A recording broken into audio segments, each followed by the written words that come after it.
Faites attention à ce qui va se passer maintenant. À l'aube du 30 mai, vous voyez ce que voit l'opérateur de drone ukrainien. Caméra thermique, noir et blanc. Et là en bas, des soldats russes dorment à 100 km de la ligne de front, loin de toute tranchée, bien au cœur du territoire occupé. Ils se croyaient en sécurité là-bas, mais ils ne l'étaient pas.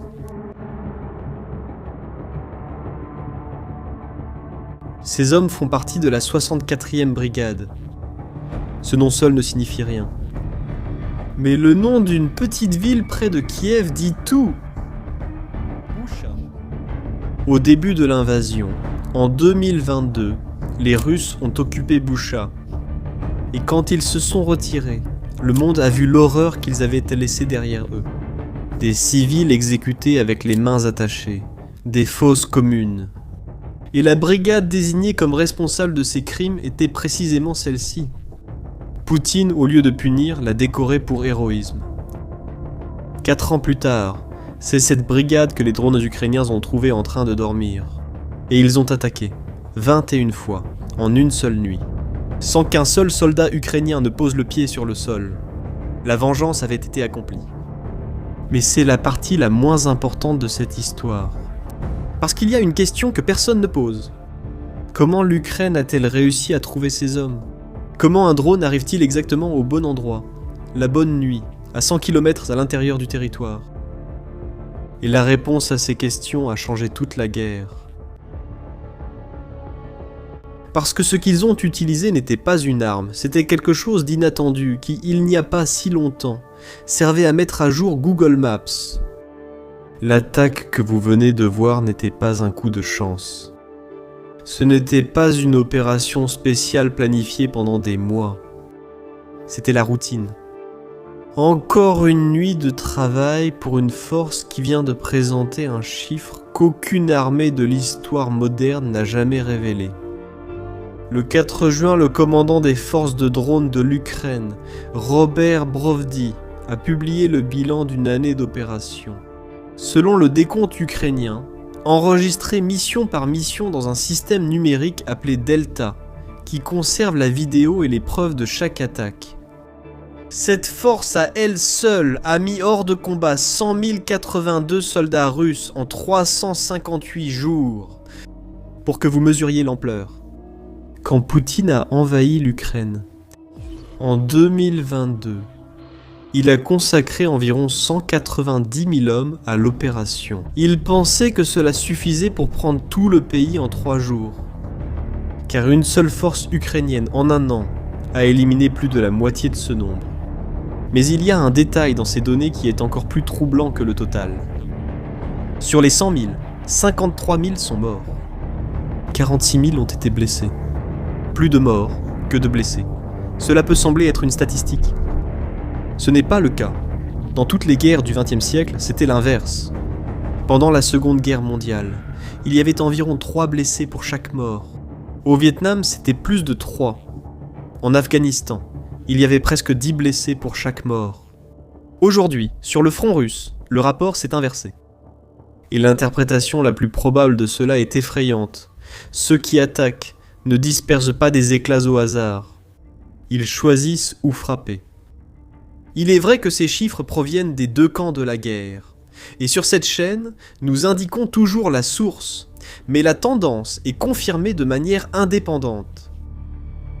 Mediazona, un groupe russe de journalisme d'investigation qui recense les morts à l'aide d'avis de décès et d'annonces funéraires, a identifié nommément plus de 156 000 militaires russes tués depuis le début de l'invasion. Et indique que l'année 1025 a été la plus sanglante de toute la guerre, avec 40% d'avis de décès publiés en plus que l'année précédente. Et là, la question devient inévitable. Pourquoi la force responsable de ces 100 000 ne représente-t-elle que 2% de l'armée ukrainienne ? Comment se fait-il que 2% de l'armée produisent un tiers de tout ce que l'Ukraine détruit dans cette guerre ? Et la réponse qui semble évidente est les drones. L'Ukraine a des drones, beaucoup d'entre eux. Mais cette réponse n'explique rien. Parce que la Russie en a aussi. Les 2 pays produisent des millions de drones par an. Aujourd'hui, les drones causent environ 80% des pertes. Des deux côtés. La Russie a pris cela tellement au sérieux qu'elle a créé un centre entier dédié à la guerre des drones, le Rubicon, avec pour mission de rattraper l'Ukraine en matière de technologie et de doctrine. La même arme, des deux côtés, en quantité similaire. Et pourtant, un seul côté a transformé cette arme en une machine qui a fait 100 000 pertes. Quand deux armées ont le même outil, mais des résultats opposés, l'explication ne vient pas de l'outil. Elle réside dans ce qu'on en fait. Et ce que l'Ukraine a fait, c'est ce que nous allons analyser maintenant. Et si vous aimez comprendre la guerre à ce niveau, au lieu de simplement répéter les gros titres, abonnez-vous à la chaîne, parce que c'est exactement ce que nous faisons ici. La transformation ukrainienne s'est produite en 3 étapes. Et à chaque fois, l'étau s'est un peu plus resserré. Le premier mouvement a été l'organisation. En juin 2025, l'Ukraine a rassemblé ses unités de drones, qui existaient déjà, mais opéraient chacune de leur côté. Et elle a tout regroupé en une seule unité sous le commandement de Brovd. 12 unités sont devenues une seule machine. Chaque mission a commencé à être enregistrée et vérifiée dans le Delta. Autrement dit, plus de chiffres gonflés à la va-vite. Chaque cible détruite a une image archivée. Sais-tu quel est le résultat de cette machine ? 5000 missions par jour, 1,6 million et 50 000 missions de combat par an, et une liste d'équipements détruits qui ressemble à l'inventaire d'une armée entière. 817 chars, 1379 véhicules blindés, 4000, 890 systèmes d'artillerie. Fais attention à ce dernier chiffre. L'artillerie est le garde du corps de l'infanterie. C'est elle qui ouvre la voie pour que le soldat avance. Sans artillerie, l'infanterie avance seule. Et l'infanterie qui avance seule dans cette guerre meurt. Mais l'organisation à elle seule n'explique pas ce que vous avez vu au début de cette vidéo. Des drones organisés ont encore besoin d'une chose, atteindre la cible. Et c'est là qu'est venu le deuxième cri, le mouvement. Ce qui a redessiné la carte de la guerre. Pendant des années, il y a eu en Ukraine ce que les militaires appellent la kill zone, la zone de la mort. Une bande d'environ 15 à 20 km derrière la ligne de front, où tout ce qui bouge peut être détruit par un drone. C'était brutal, mais c'était étroit. Ceux qui traversaient rapidement survivaient. Maintenant, une nouvelle génération de drones, de moyenne portée. Elle a étendu cette zone à environ 100 km. 100 km. À Louhansk, occupé depuis le début de la guerre.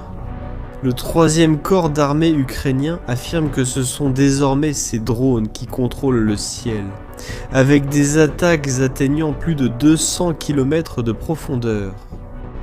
Le renseignement militaire ukrainien a annoncé un contrôle du feu sur le corridor reliant Donetsk à la Crimée et l'autoroute R280, la principale artère d'approvisionnement de la Russie vers le sud, est devenue ce que la presse appelle déjà l'autoroute de la mort, fermée à la circulation civile depuis la fin du mois de mai. L'effet s'est fait sentir loin. À Sébastopol, en Crimée, les autorités d'occupation ont limité le carburant à 20 litres par personne, uniquement pour les véhicules logistiques. Les camions de nourriture, de munitions et de carburant ont été détruits au nombre de 26 430 en un an. Et ici, nous arrivons à un point que peu de gens comprennent à propos de la guerre. Elle ne se gagne pas par les fusillades, mais avec les camions. Un front sans approvisionnement pourri. L'attaque contre la brigade de Boucha, qui a ouvert cette vidéo, a eu lieu exactement dans cette zone, à 100 km à l'intérieur, là où la Russie pensait pouvoir dormir tranquille. Mais maintenant, fais attention à un problème. Pour tuer à 100 km, il faut pouvoir voir à 100 km. Et rapidement. Parce que la cible bouge. Un drone qui chasse sans visibilité gaspille de la batterie. L'Ukraine avait besoin d'yeux, c'est alors qu'est intervenue la pièce que j'avais promise. La pièce, c'était Google Maps. Et pour que tu comprennes comment elle fonctionne, laisse-moi te raconter une opération réelle, révélée par le Wall Street Journal. Les Russes ont caché un dépôt de munitions à l'intérieur d'un ancien silo à grains. Pour n'importe quel drone qui passait au-dessus, cela ressemblait juste à un silo. Mais sur le téléphone portable des soldats ukrainiens, des images satellites arrivaient.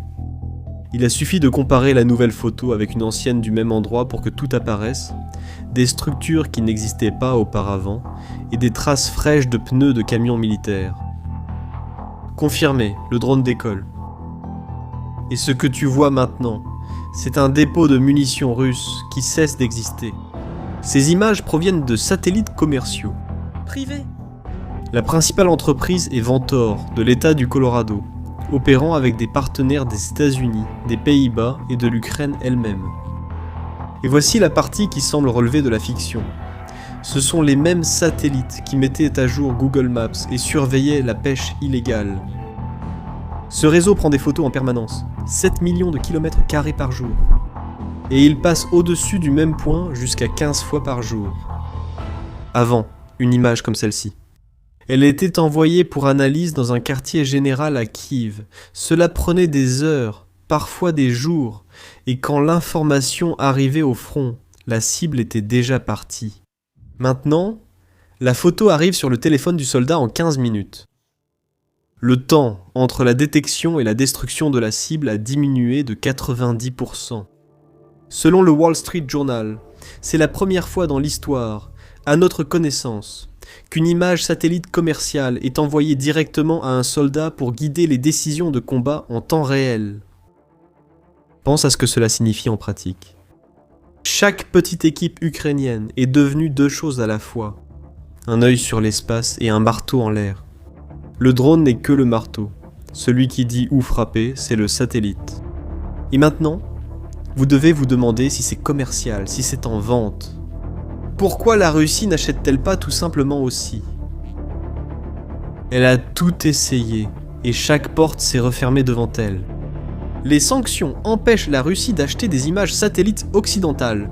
Aucune entreprise n'en vend. Pourquoi ne pas improviser avec Starlink ? Les Russes utilisaient des terminaux communautaires. Ils étaient introduits en contrebande pour communiquer et pour étendre la portée de leurs propres drones, jusqu'à ce qu'en février 2026, le blocage de ces terminaux devienne systématique. Selon l'Institut pour l'étude de la guerre, l'un des centres d'analyse les plus respectés en Occident, cela a immédiatement bloqué la capacité de la Russie à attaquer en profondeur. Miser sur des drones à fibre optique, qui sont immunisés contre le blocage, c'est le pari qu'a fait la Russie. Mais la seule usine de fibre optique du pays, située dans la ville de Saransk, est à l'arrêt depuis que des drones ukrainiens l'ont frappée en mai 2025. 4 millions de kilomètres de fibres par an, à l'arrêt. La Russie est devenue dépendante de la Chine, même pour les câbles. Et le coup le plus ironique est venu du Kremlin lui-même, en étranglant Telegram. À l'intérieur de l'armée, par peur d'une information incontrôlée, ils ont brisé la communication informelle que les unités russes elles-mêmes utilisant pour se coordonner sur le front. Tu remarques le schéma ? Mais l'avantage de l'Ukraine n'est pas une technologie que l'on peut voler ou copier. C'est l'écosystème. Satellites privés, entreprises alliées, programmes et données circulant en minutes. Et un écosystème, ça ne s'achète pas en pleine guerre. Rubicon, ce centre russe de guerre de drones dont j'ai parlé tout à l'heure, court après. Mais il court après quelque chose qui va plus vite que lui. Et le résultat de tout ça est déjà dessiné sur la carte. Avril 2026. Pour la première fois depuis août 2024, la Russie a subi une perte nette de territoire. Elle a reculé plus qu'elle n'a avancé. Le rythme de l'avancée russe est passé de près de 10 km² par jour l'année dernière à moins de 3 cette année. L'Institut lui-même reconnaît honnêtement qu'une partie de la baisse d'avril peut être saisonnière. La boue du printemps freine toute offensive, mais la tendance est à la baisse mois après mois depuis novembre, et ce ne sont pas seulement les analystes qui le disent. Anton Gerashchenko, conseiller du gouvernement ukrainien, a résumé la situation ainsi. L'avancée russe s'est quasiment stoppée sur l'essentiel de la ligne de front. Seuls quelques secteurs enregistrent encore des gains. Et les pertes russes ne cessent d'augmenter, poussées. Selon lui, précisément grâce à l'avantage technologique. Cette avancée russe que le Kremlin avait promise a été contenue.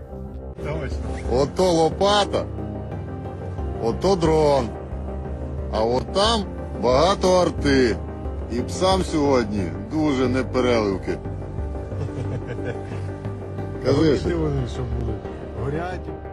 Pendant ce temps, les attaques en profondeur sont devenues routinières, la corvette Boïki brûlant dans la cale sèche de Saint-Pétersbourg, le défilé de la victoire à Moscou, sans un seul blindé dans les rues. Vous avez déjà vu ces scènes, voici le système qui les sous-tend. Et, selon le même institut, Poutine opère aujourd'hui avec une fausse image du front lui-même, alimentée par les rapports exagérés que son haut commandement lui remet. L'homme qui dirige la guerre est celui qui comprend le moins ce qui s'y passe. Mais le chiffre le plus important de tout ce bilan n'a pas encore été mentionné, et c'est un calcul simple. Selon Brovdi, les drones ukrainiens éliminent déjà entre 33 et 35 000 soldats russes par mois. Et savez-vous combien de soldats le Kremlin parvient à recruter par mois? Entre 33 et 35 000. Autrement dit, la Russie perd maintenant des soldats à la même vitesse qu'elle parvient à les remplacer. Pense à ce que ça signifie. Chaque nouvel homme qui rejoint l'armée russe ne fait que remplacer celui qui est parti. L'armée a cessé de croître, et une armée qui ne grandit pas ne peut pas soutenir une offensive, elle ne fait que saigner sur place.